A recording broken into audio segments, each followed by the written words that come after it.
So this is the history of my eyesight. When I was a child, I believe my eyesight was crystal clear. I have memories of seeing things very clearly. When I was at secondary school, aged about 15, I asked to go to an optician because my younger sister had been to an optician and been prescribed glasses, and I think I felt left out. And I don't remember having trouble with the board at that time.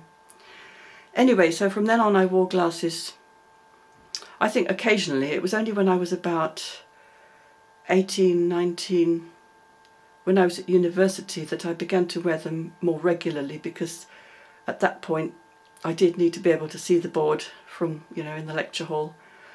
And also about that time, maybe age 19, I got an inflammation in my left eye.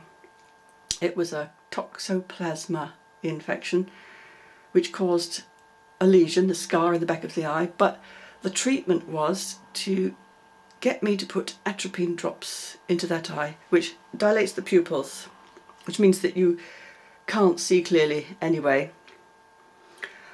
And I had to do that for 6 months.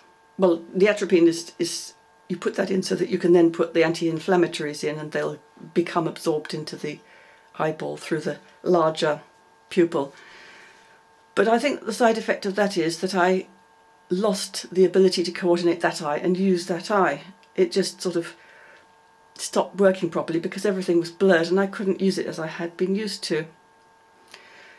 So after that I tried contact lenses for a period of time, hard contact lenses, and they made my eyes really sensitive, so I gave up on that. But I wore glasses regularly for years. I don't know how many, maybe 20 years.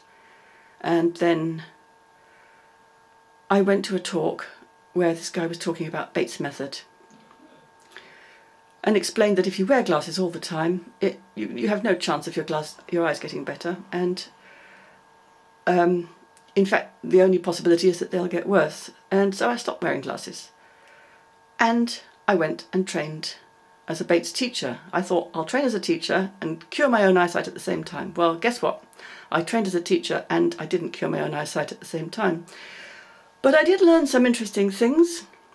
I learned that by using your imagination, by resting your eyes, and by swinging, as I've described in other videos, you can get flashes of clear vision. So, for example, I can sit in front of a computer at a reasonable distance, say 2 feet, possibly not 3, and for periods of time I can get into the right frame of mind, relaxed, not trying to force the focus, and the focus will come clear and I can sustain it for maybe 5 minutes at a time.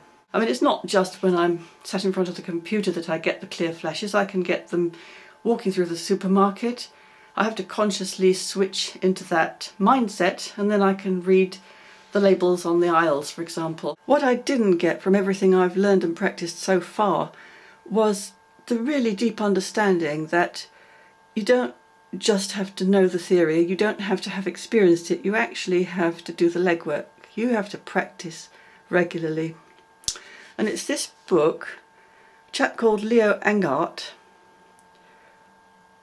that gave me this insight.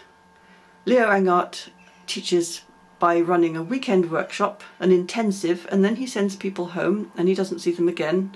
He may give them a bit of telephone support, I think. But basically what they have to do then is they have to go away and practice those things they've learned that will give them improvement. And they have to practice every 2 hours throughout the day, every day. And this is something I hadn't ever actually done. And I think this is probably what needs to be done. Once you have discovered how to make change, you just have to keep making that change over and over again. And the results, I mean, I was quite surprised at the opticians. I didn't think I would get the improvement I did.